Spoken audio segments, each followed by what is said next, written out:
Dear student, subject applied mechanics. આપણે એક્ઝામ્પલની વાત કરતા હતા. લો ઓફ પેરેલોગ્રામ ફોર્સિસ, સમાંતર બાજુ ચતુષ્કોણનો નિયમ.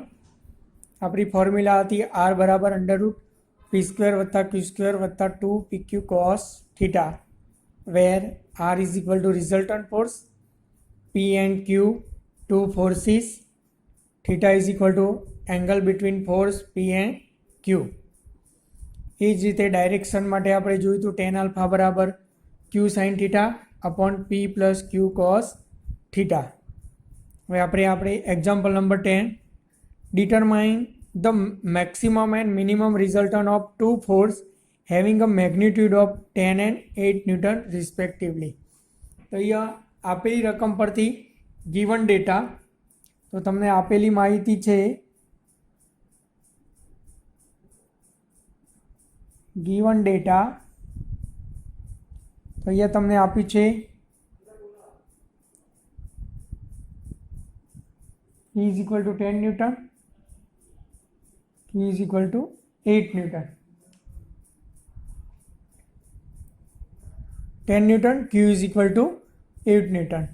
હવે તમને શોધવાનું કીધું છે determine maximum and minimum resultant. તો આર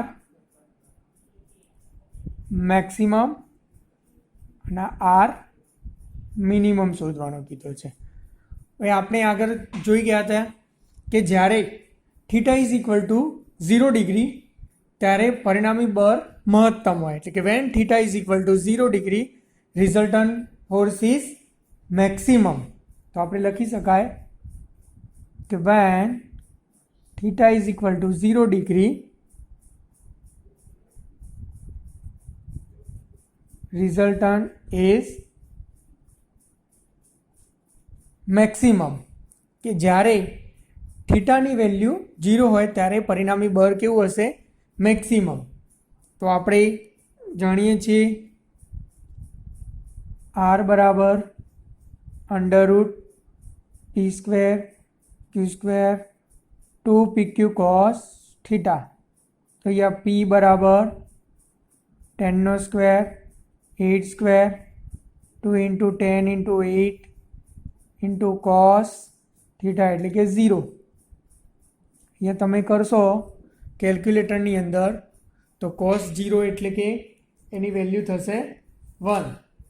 તો તમારે કોસ 0 એટલે કે 1, તો માટે તમે કેલ્ક્યુલેટરની અંદર ગણતરી કરશો 10 square plus 8 square plus 2 into 10 into 8 into cos 0. તો ઇઝ ઇક્વલ ટુ તમારો આન્સર આવશે 324. માટે R is equal to under root આપણે કરીશું અંડરરૂટ 324 એટલે તમારો આન્સર આવશે 18. તો R is equal to 18 newton. તો અહીંયા આપણે જોઈ ગયા.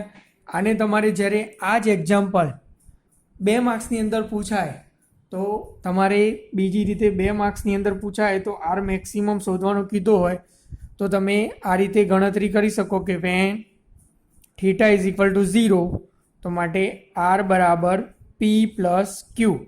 તો તમે જવાબ 10 plus 8 is equal to 18 newton R બરાબર. તો ડાયરેક્ટલી પણ આન્સર મળે.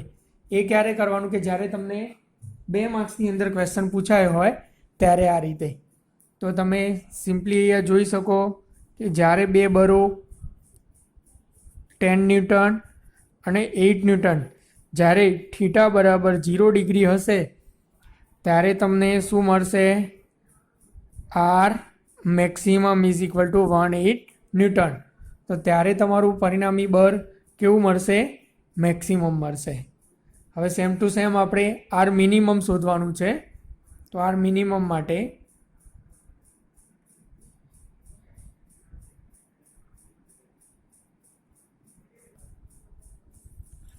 આર મિનિમમ, તો એના માટે આપણે જોઈ ગયા હતા કે when theta is equal to 180 degree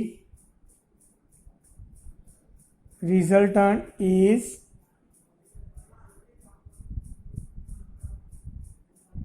minimum. તો માટે આર બરાબર under root P square plus Q square plus 2pq cos theta. તો આપણે પીની વેલ્યુ જાણીએ છીએ 10 square plus 8 square plus 2 into 10 into 8 into cos 180 degree. આપણે જાણીએ છીએ 10નો સ્ક્વેર 100 પ્લસ 8નો સ્ક્વેર 64. પછી આની આપણે બાકી છે એટલે ગણતરી કરીએ કે 2 into 10 into 8 into cos 180 degree. માટે આન્સર મળ્યો 160. તો અહીંયા તમારે લખવાનું 160. તો આનું તમે જ્યારે કેલ્ક્યુલેશન કરશો એટલે તમારો જવાબ આવશે 4. તો માટે તમારો આર બરાબર 2 ન્યૂટન. તો તમારો આર મિનિમમ મળ્યો 2 ન્યૂટન. આના જ વસ્તુ તમારે બીજી રીતે ગણતરી કરવી હોય 2 માર્ક્સની અંદર પૂછાય તો થીટા બરાબર 180 ડિગ્રી, આર બરાબર પી માઇનસ ક્યુ. માટે પી is equal two 10 minus 8 is equal two 2 newton. તો તમારો આન્સર થશે આર બરાબર 2 ન્યૂટન. જ્યારે બે બરો એકબીજા સાથે 180 ડિગ્રી લાગે એટલે કે એંગલ થશે તમારો 180 ડિગ્રી, ત્યારે તમને મળશે આર મિનિમમ. તો આ તમારો થયો આર મિનિમમ. તો આર મિનિમમ બરાબર 2 ન્યૂટન. તો અહીંયા પણ તમે લખી શકો આર મિનિમમ બરાબર 2 newton. Example number 11. The greatest and least resultant of two forces acting on a body are 35 kN and 5 kN respectively. Determine magnitude of two force. એટલે કે જ્યારે એક બિંદુએ લાગતા બે બરોનું મહત્તમ અને લઘુત્તમ પરિણામી બળ 35 kN અને 5 kN હોય તો બે બરોનું મૂલ્ય શોધો. તો આની અંદર તમને એક્ઝામ્પલની અંદર બે વસ્તુ આપેલી છે. R maximum is equal to 35 kilonewton. R minimum is equal to 5 kilonewton. તો આના પરથી તમારે શોધવાનું છે P and Q. બે બરોનું મૂલ્ય શોધવાનું છે. હવે આપણે જાણીએ છીએ કે જ્યારે when theta is equal to 0 degree, resultant is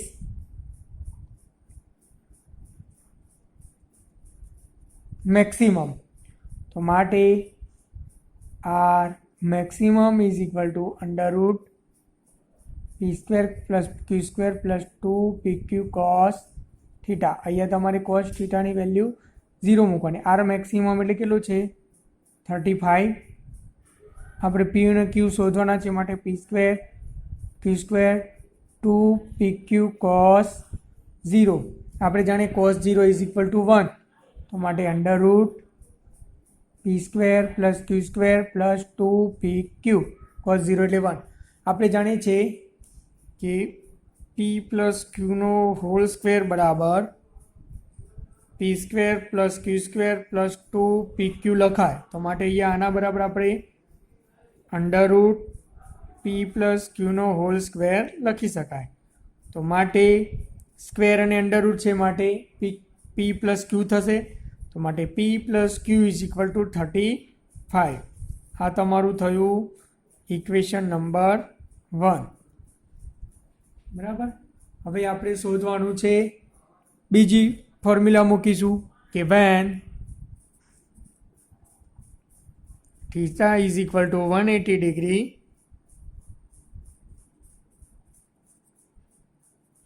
resultant is minimum. તો માટે R minimum under root p square plus q square plus 2pq cos theta. તો અહીંયા આપણે થીટાની વેલ્યુ મૂકીશું p² + q² + 2pq cos 180 degree. તો અહીંયા તમે કરીશો ગણતરી તો p² + q² cos 180 એટલે વેલ્યુ શું થશે એની, તો તમે કેલ્ક્યુલેટરની અંદર ડાયરેક્ટલી cos 180 એનો આન્સર આવશે તમને -1. તો અહીંયા તમે -2pq થશે.